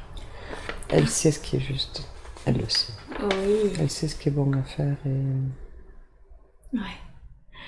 Oui, effectivement, elle n'a pas vraiment d'ailleurs osé poser la question, mais elle se demandait finalement si ce qu'elle faisait en tant que mère, et du coup vous m'apprenez en tant que Tati, c'était bien, c'était les bonnes choses à faire. C'est ça, oui. C'est juste. C'est juste. Du coup, vous lui avez montré cette vie pour lui montrer que elle a en elle ce rôle de veilleur sur les enfants pour les guider sur le bon chemin. Pas que sur les enfants. Pas que sur les enfants, sur qui d'autre? Dans cette vie-là, c'était les enfants, mais...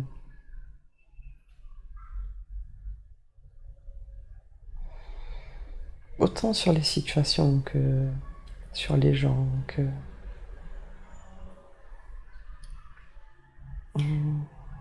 en général. Vous voulez dire que de manière générale, que ce soit sur une situation ou sur une personne, elle sait faire ce qui est juste?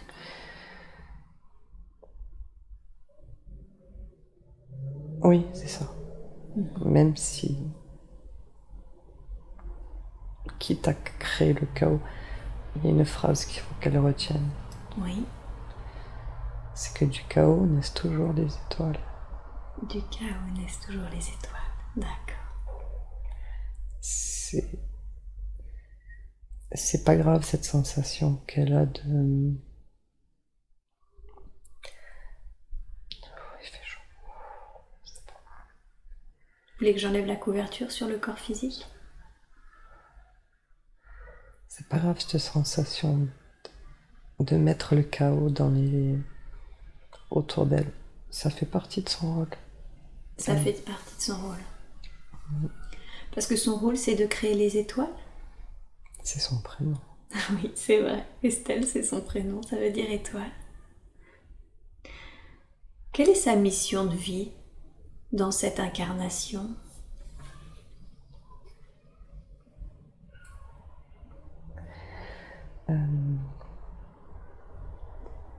Il y a une notion d'aiguiller, d'aiguilleur. Oui.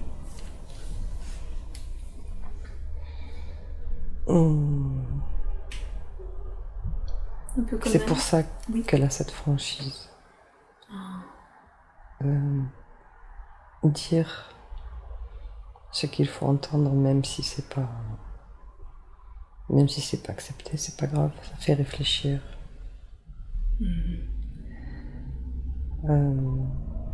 Être là où il faut pour les autres, c'est pas toujours être là où il voudrait que l'on soit, mais c'est pas grave.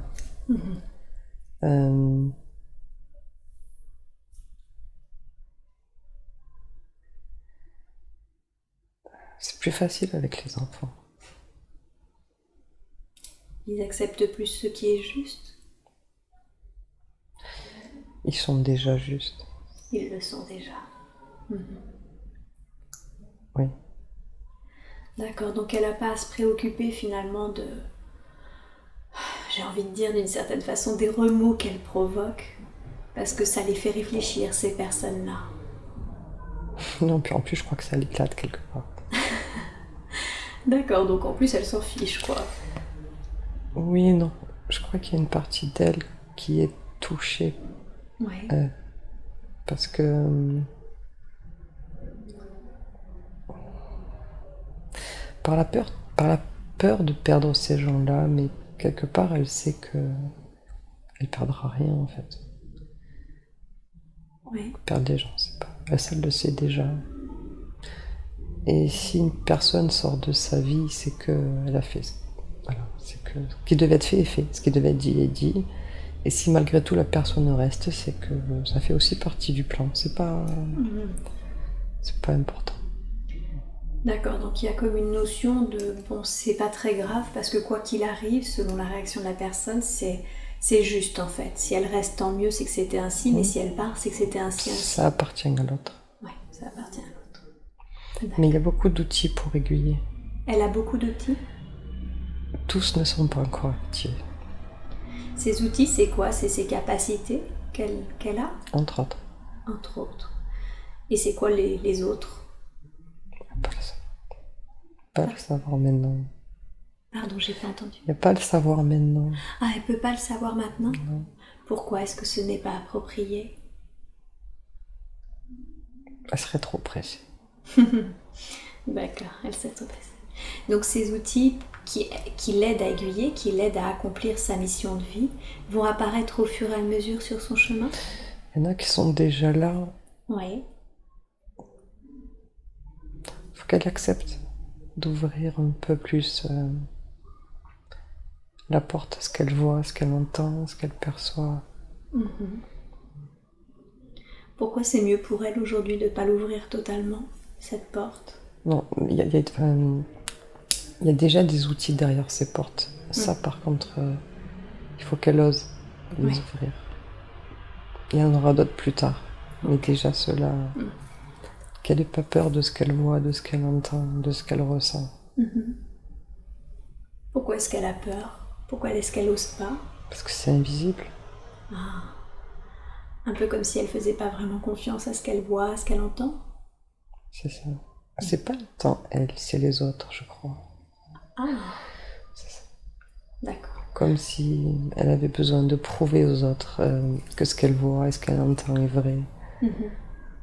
Mais elle pourrait être dans une foule, si ce qu'elle entend est vrai, il y a qu'elle qui l'entendra de toute façon. D'accord. Donc vous lui demandez quoi? De s'affranchir un peu du regard des autres, c'est ça? D'oser. D'oser, tout simplement. Vous auriez un conseil à lui donner pour qu'elle ose plus facilement? Qu'elle s'écoute. Qu'elle s'écoute. Tout simplement. D'accord. Pourquoi toutes ces expériences spirituelles? Elle a eu une foule d'expériences spirituelles qu'elle m'a racontées. Pourquoi est-ce qu'elle a vécu tout ça? Ça fait partie de ses outils.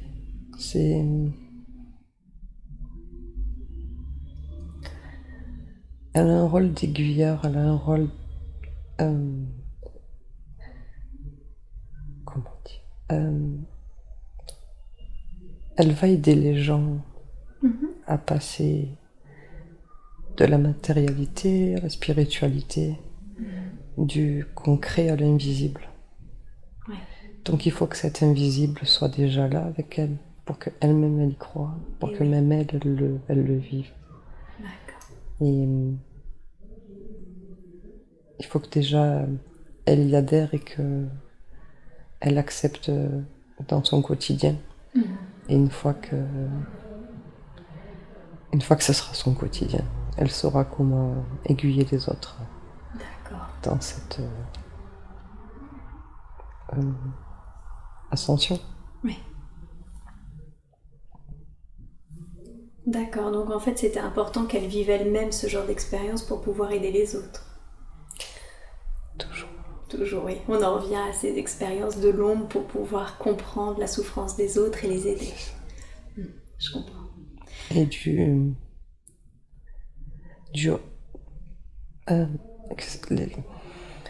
les expériences sont pas toujours ce qu'on croit. Et je sais qu'elle se pose des questions par rapport à la vie qu'elle a eue enfant. Oui. Elle sait déjà.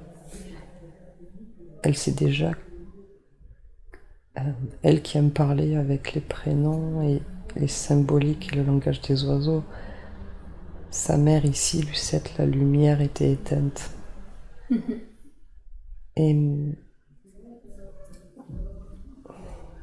elle a le sentiment que elle a subi ça, mais en fait c'est faux. Elle a aidé sa mère à grandir. C'est comme si quelque part elle s'était sacrifiée pour que sa mère puisse grandir et vivre ses émotions à elle, même si c'était violent, même si c'était possédé par des addictions.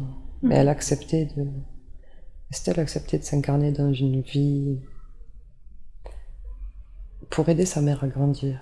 Elle croit qu'elle subit sa vie, mais en fait, elle est bien plus grande que ça.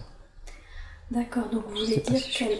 Oui, je pense que j'ai compris. Vous voulez dire que d'une certaine façon, elle a, par bonté, accepté de s'incarner auprès de sa mère pour l'aider, en fait. Finalement, c'est elle qui a aidé sa mère et pas l'inverse. Dans les deux sens. Pardon ? Dans les deux sens. Dans les deux sens. Elle a besoin aussi de vivre ça. Oui. Mais c'est jamais que subi. C'est jamais que subi. C'est toujours un contrat d'âme, c'est toujours dans les deux sens, c'est toujours les deux âmes qui grandissent, de toute façon, quoi qu'il en soit. Et oui. Donc finalement, vous confirmez bien qu'il y a eu un contrat entre ces deux âmes et que c'était prévu ainsi. Oui. Ouais. Parce qu'elle se demande justement pourquoi sa mère l'a abandonnée. Elle s'est sentie abandonnée au moins 4 fois par sa mère. Pour grandir sans personne, sans attache. Pour grandir sans attache. C'était important pour Estelle de grandir sans attache ? Je détachement est très important.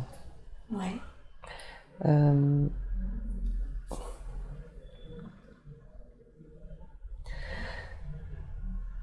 Le détachement et la liberté vont ensemble. On ne peut pas être libre si on est attaché. On ne rend pas les autres libres si on est attaché. D'accord. Et une fois qu'on est détaché, on se détache aussi de la colère et de l'amertume. Tant qu'on est attaché aux gens, on est aussi attaché aux émotions. Oui. C'est pas forcément utile. Donc d'un côté, le détachement permet la vraie liberté, si j'ai bien compris.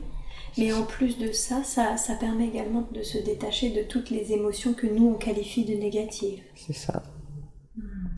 D'accord. Voilà pourquoi elle a vécu ça. Ok. Cette notion de liberté, on la retrouve beaucoup dans la deuxième vie que vous lui avez montrée, où c'était une jeune femme de bonne société. Pourquoi vous lui avez montré cette vie ? Elles se ressemblent beaucoup dans les deux vies. Et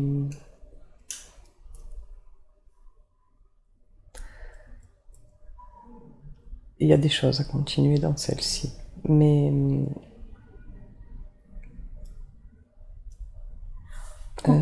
En quoi elles se ressemblent ?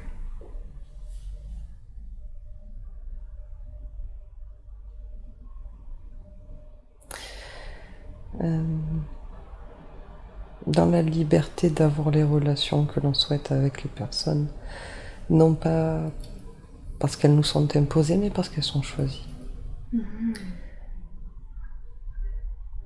Et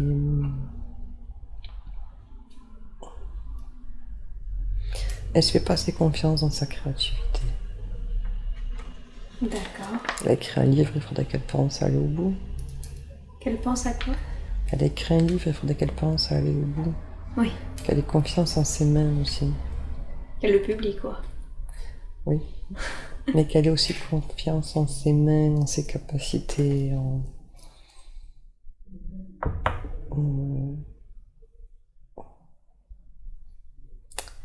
qu'elle ait confiance en elle. Qu'est-ce qu'elles font, ces mains ? Qu'est-ce qu'elles font ou qu'est-ce qu'elles devraient faire ?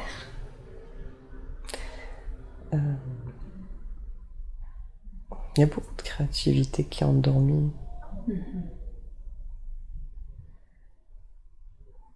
Comme si elles étaient paralysées, alors que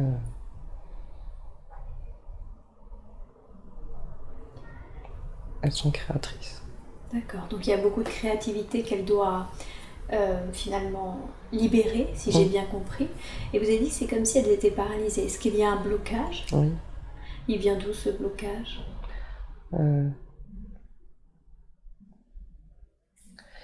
De l'enfance, mais de beaucoup de ces enfances finalement, de parents qui interdisent d'une manière ou d'une autre, ou qui interdisent ou qui ne nourrissent pas l'envie de l'enfant de créer, ou qui rabaissent. Oui. Comme si elles étaient liées en fait. D'accord, donc c'est des mémoires finalement de son enfance et d'autres enfances. Ok. Est-ce que vous seriez d'accord pour nettoyer ces mémoires afin de libérer ce blocage ? Oui. Ok. Alors je vous le demande maintenant, je vous demande de nettoyer toutes les mémoires qui bloquent aujourd'hui la créativité d'Estelle, ces mémoires qui appartiennent à cette vie, mais également à toutes les autres vies qu'elle a vécues, de la manière la plus juste et la plus évoluée qui soit pour Estelle, afin qu'elle libère cette créativité en elle, en toute confiance et en toute sécurité. Je vous laisse faire et vous me dites quand c'est fait. C'est bon, super.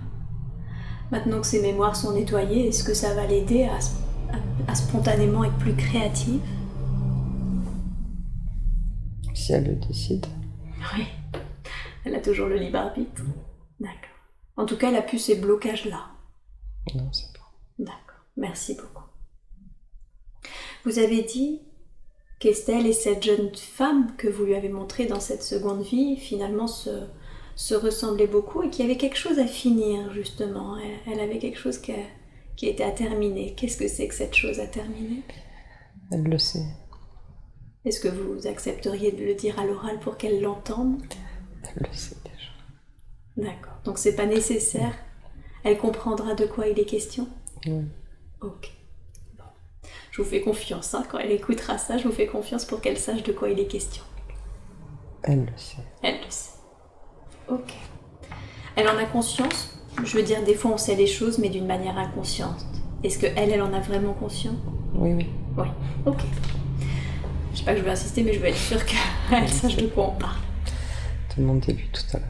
Elle dira oui. Hors audio, c'est ça? D'accord, j'y manquerai pas. Enfin, si elle le veut. Ok. Je voudrais revenir un tout petit peu à ses enfants. Pourquoi est-ce qu'elle a autant peur que ses enfants s'étouffent? C'est pas n'importe quoi, hein. C'est pas qu'il leur arrive quelque chose, non, c'est qu'ils s'étouffent. Pourquoi? Par rapport à la perte de contrôle,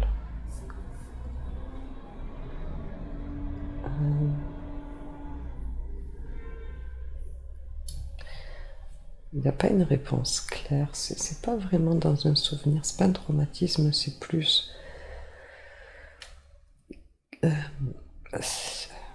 dire? C'est plus dans le symbolique de l'étouffement. La peur d'étouffer ses enfants, en fait. Mais elle a un souvenir aussi qui est remonté par le MDR et c'est lié à ça aussi, à une mère qui a essayé de l'étouffer. Dans une ancienne vie? Non. Dans cette vie-là? Oui. Ah, d'accord, ok, donc... Alors c'est étouffé autant au sens figuré qu'au sens propre. Ouais. Elle n'est pas une mère qui étouffe, ni dans un sens, ni dans l'autre. C'est son propre... Oui, c'est un peu son traumatisme à elle, en fait, qu'elle renvoie sur ses enfants. Mais elle les met pas en danger. D'accord. Est-ce que vous pourriez nettoyer cette mémoire là aussi afin qu'elle n'ait plus cette sensation, cette peur panique que ses enfants s'étouffent?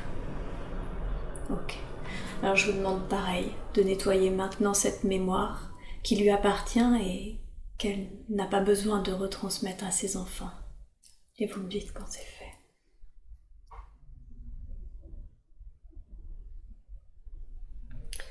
C'est bon. Ok, super.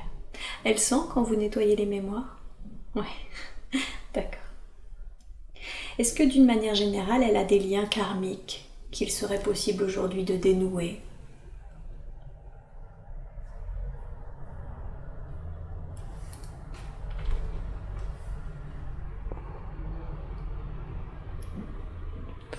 Oui, mais il faut pas y toucher, et c'est pas utile qu'elle le sache. Pas maintenant. Il y en a qu'elle sait, et pourtant c'est c'est déjà dénoué. Donc elle avait des liens qui ont déjà été dénoués, Oui. c'est ça? Oui. Et il lui en reste, mais c'est pas utile qu'elle le sache? Pour l'instant, ça pourrait influencer des choix et c'est pas utile. Mais elle a un très bon instinct à ce niveau-là. Ouais. Faut qu'elle apprenne à faire confiance aussi. Il y en a, mais il n'y a pas d'utilité. D'accord, donc c'est pas approprié aujourd'hui de lui dire Non. et de les dénouer parce Non, que... la seule chose qu'elle a à savoir, c'est qu'elle avait raison. Ce qui concerne. Oui. Mais c'est réglé parce qu'ils ont divorcé. D'accord, donc avec son ex-mari en fait... Ce qu'elle n'a pas fait dans la vie d'avant.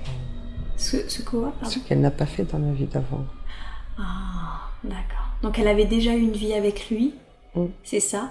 Et en fait, ils n'avaient pas fini de travailler ces liens qu'elle a ramenés dans cette vie-là. En fait, la vie d'avant, elle n'a pas voulu divorcer parce que ça se faisait pas. Mais là, elle l'a fait, c'est ok. D'accord. Là, elle a réussi à faire ce qu'il fallait faire. Du coup, le lien est dénoué. Elle aime bien travailler. Bien travailler, d'accord. Est-ce que vous pouvez faire quelque chose à ce niveau-là? Parce que vous dites bien travailler comme s'il restait des petites choses. C'est à elle de faire. Ça aide de faire. Et pour sa part, à elle. Mais ça fait grandir les deux d'être dans cette situation, donc il faut pas toucher. Okay. Là, il n'y a pas d'utilité. C'est vrai que leur communication est un peu compliquée. Quel conseil lui donneriez-vous? Parce que vous avez dit ça aide de faire. Alors, d'accord. Mais quel conseil pourriez-vous lui donner? Pour sa part, à elle,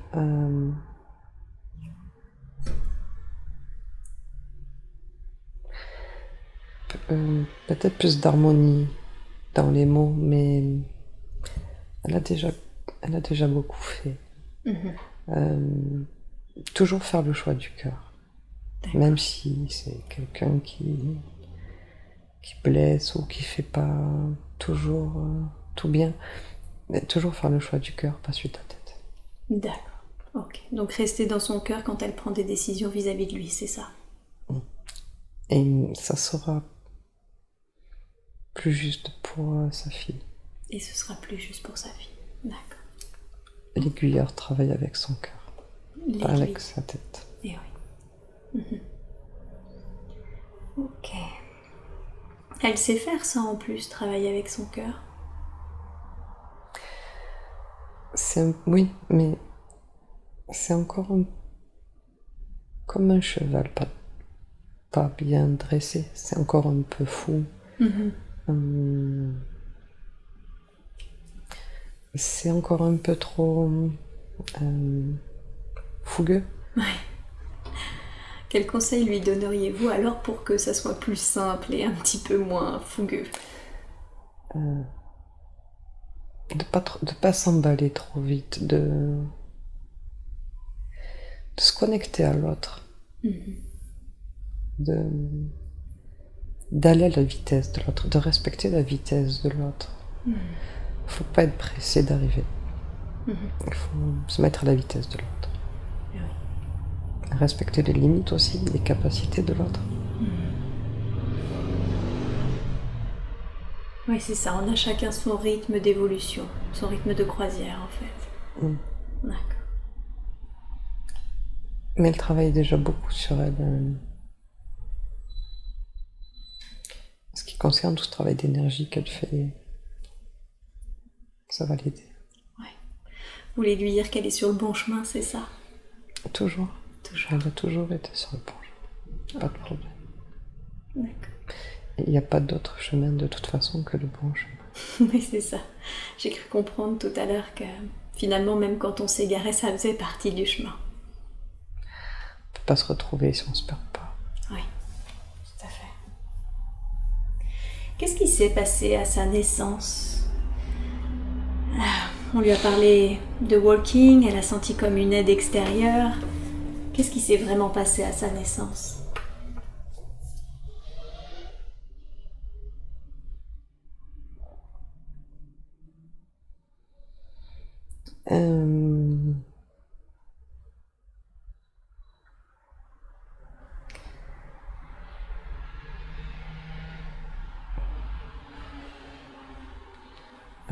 Je peux expliquer ça.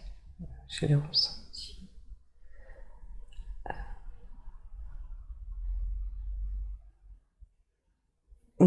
C'est plus une notion de booster, comme si on avait boosté un peu ses potentiels de vie. Il fallait pas qu'elle parte. Mais elle était trop petite pour rester, trop faible pour rester. Mais là aussi, c'est pas un accident, tout ça. Il fallait qu'elle se surpasse.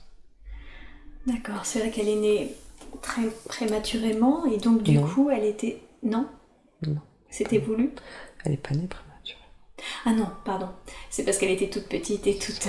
Oui, non, elle n'est pas née prématurément, mais par contre c'était une petite crevette. C'est ça, en fait, depuis qu'elle est depuis qu'elle est au stade fœtal, Oui. créer le manque pour se montrer qu'on n'a pas besoin de qui que ce soit pour vivre. Elle sait très bien se nourrir toute seule, sait très bien grandir toute seule. Il fallait aussi qu'elle répare une âme qui était celle de sa mère. Il fallait qu'elle vive cette séparation, toutes les deux une séparation brutale pour créer des liens. Mais à la naissance, ça a été comme un faisceau de lumière qui vient activer des potentiels de vie, et pas de survie, de vie. En fait, elle vit. Comme si on lui avait mis un petit bonus en plus. Activer plutôt. Activer. Mais il fallait que ça se passe à ce moment-là. Il fallait d'abord qu'elle vive cette vie fœtale compliquée, qu'elle ressente l'amertume. Ça fait partie du contrat. Il fallait qu'une âme accepte de s'incarner pour que sa mère puisse vivre le rejet et soigner certaines de ses blessures à elle. Ah, d'accord. Donc, en fait, elle a accepté de vivre ça justement pour que sa mère ait des compréhensions, c'est ça? C'est ça, et elle aussi. Ok. Il fallait qu'elle... C'est quelque chose qu'elle dit souvent, mais elle n'a pas conscience à quel point c'est juste. Je vais essayer de le dire autrement. On se réalise toujours dans la même proportion que ce qu'on a souffert. Dans le sens où c'est là qu'on puise nos capacités, notre élévation. On ne peut pas passer... C'est toujours dans cette idée de se mettre en harmonie avec l'autre. Au plus on va expérimenter des émotions négatives, au plus on va pouvoir les reconnaître chez l'autre et l'aider. D'accord. Ça paraît... Il n'y a pas d'autre solution. On ne peut pas faire autrement. Et comme elle a des capacités et un chemin et une mission particulière, un chemin particulier, sur une courte durée, il faut aller vite. Oui. Mais de façon, comment dire, posée. Je sais pas si c'est clair. Si, ça l'est. Mais du coup, je m'interroge, une aide extérieure est venue activer donc ses capacités, du coup j'entends activer des choses qu'elle avait en elle, mais qu'elle n'avait pas pu activer elle-même à cause de sa vie fœtale compliquée? C'est ça? Parce que ça aurait changé le cours des choses. Il fallait que sa vie fœtale et sa naissance se passent comme ça. D'accord. Donc il était important qu'elle ait ses capacités pour la suite, mais il fallait d'abord qu'elle ne les ait pas, c'est ça? C'est ça. Okay. Mais quelque part, si elle est arrivée jusque-là, c'est que c'est ok. Ouais. C'est qu'elle pouvait très bien. Ouais. Et c'est aussi un apprentissage que...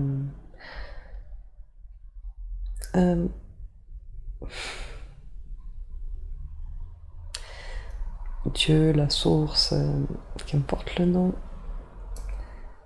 s'installe souvent dans le cœur des plus petits et des plus faibles.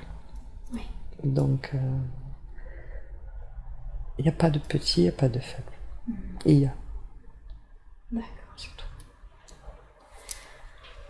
À propos de la source, en tout cas d'une source, puisqu'on a bien compris que c'était pas la source, mais c'est de là qu'elle vient, de cette source qu'elle a reconnectée, ou est-ce qu'elle vient d'ailleurs?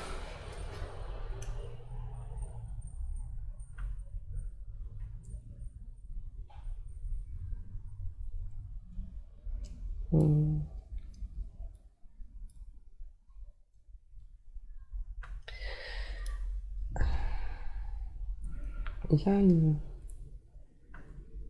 une sphère comme une planète, mais qui est loin. Oui. Quelque chose d'originel. Vous voulez dire qu'elle vient de cette planète originelle? C'est là où seraient ses premières racines. Mais comment dire, je crois que c'est une voyageuse.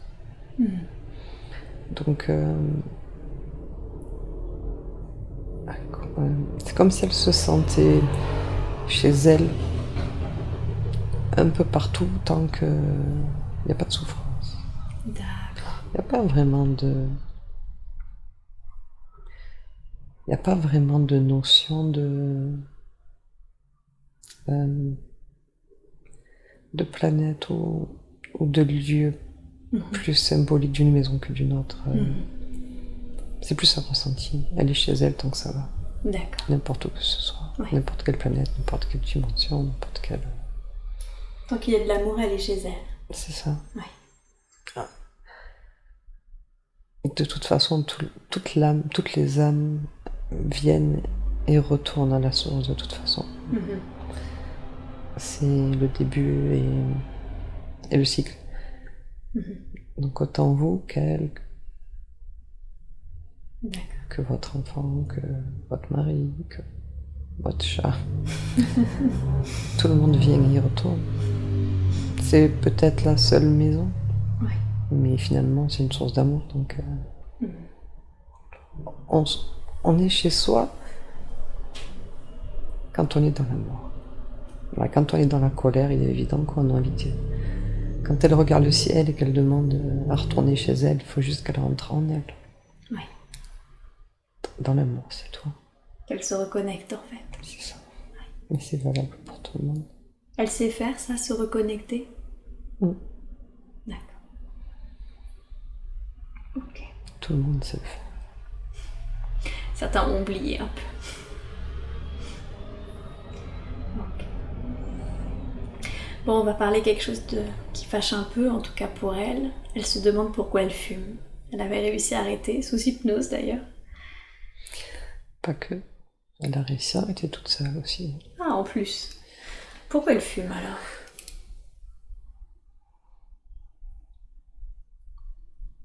Ça, c'est évacuer la tristesse.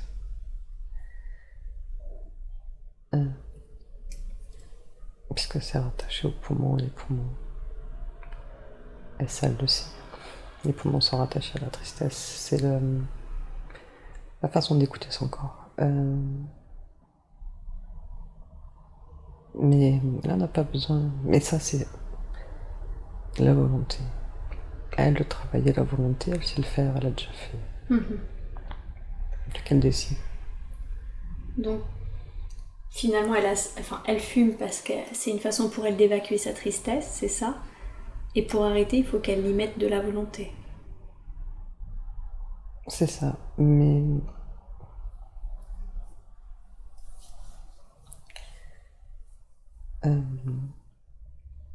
elle qui a peur d'étouffer ses enfants devrait se servir de ça. Fumer, montrer un exemple comme ça, quand en même temps on a peur d'étouffer ses enfants, ça touche aux poumons, de manquer d'air. Elle montre pas le bon exemple. Oui. Donc, se servir de ça. D'accord. La tristesse qu'elle cherche à évacuer, d'où vient-elle? Par quoi est-elle provoquée? Son enfance. Mais ça va pas tarder à se libérer tout ça. D'accord. Est-ce qu'il y a quelque chose à faire, qu'elle peut faire pour libérer plus facilement ses traumas d'enfance? Elle a déjà fait beaucoup, là,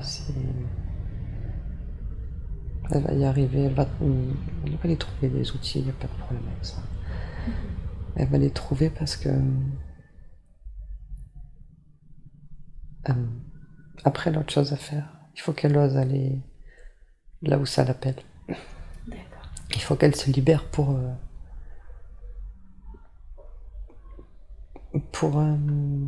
aider les autres à trouver leur propre chemin. C'est ce pourquoi elle est là. Qu'elle n'oublie pas ce rôle d'aiguilleur. Et qu'elle regarde le tatouage qu'elle a fait il n'y a pas longtemps. Elle va comprendre pourquoi tous ces symboles.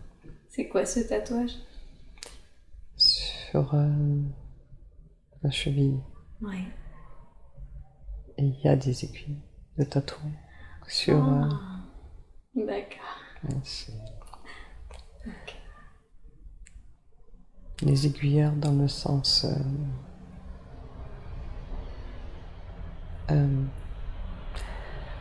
un peu comme les avions qui atterrissent, qui décollent, qui montrent l'étape d'après, mais aussi du temps, mais ça viendra après. D'accord.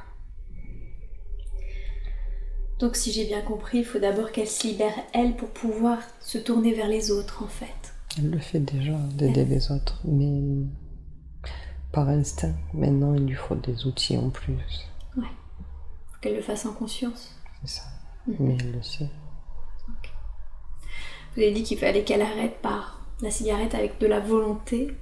C'est pas toujours simple non plus, surtout quand on est incarné. Quel conseil lui donneriez-vous pour qu'elle arrête? Est-ce que vous, par exemple, déjà, vous pouvez faire quelque chose, un soin ou quelque chose? Qu'elle se rappelle comment elle a fait la première fois. Qu'elle se rappelle comment elle a fait la première fois? Pour arrêter de fumer. Ouais. Elle s'est jamais dit j'arrête. Elle s'est dit je fume pas pendant un jour. Et pour tout, c'est pareil. C'est une leçon de vie, ça. On se dit pas je gravis la montagne. On se dit aujourd'hui je vais monter une marche. Ouais. Et un jour on se retourne et on se rend compte de ce qu'on a fait, mais si on est en bas et si elle se dit je monte la montagne, elle la montera jamais. Il faut juste dire je monte une marche. Aujourd'hui j'accepte de monter une marche.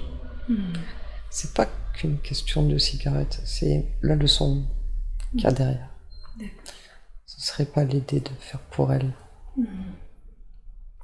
Finalement, c'est un pas après l'autre, instant après instant. C'est ça? Ne pas fumer pendant une journée, c'est possible, mais c'est comme ça qu'elle a fait. D'accord. Elle n'a pas fumé pendant une journée, le lendemain elle a fait pareil, puis ça fait une semaine, et puis ça fait 2 semaines, et puis ça fait des mois, et puis ça fait 2 ans. Elle sait faire. Ok. D'accord. Elle m'en a pas parlé, mais question santé, c'est ok? Rien à nous révéler qu'il serait bon qu'elle sache? Est-ce que vous pouvez scanner le corps? Rien de particulier. Juste du stress au niveau du ventre. Stress au niveau du ventre. Ok. Il vient d'où ce stress?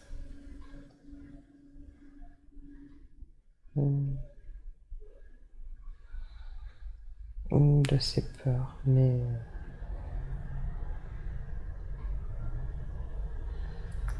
rien de grave. Ok. Vous accepteriez de lui faire un soin là dans le ventre pour libérer tout le stress? Ok, alors je vous demande d'envoyer de l'énergie de guérison dans tout le corps d'Estelle et particulièrement dans son ventre afin de libérer tout le stress et de remplacer les espaces vides par de la paix, de la sérénité.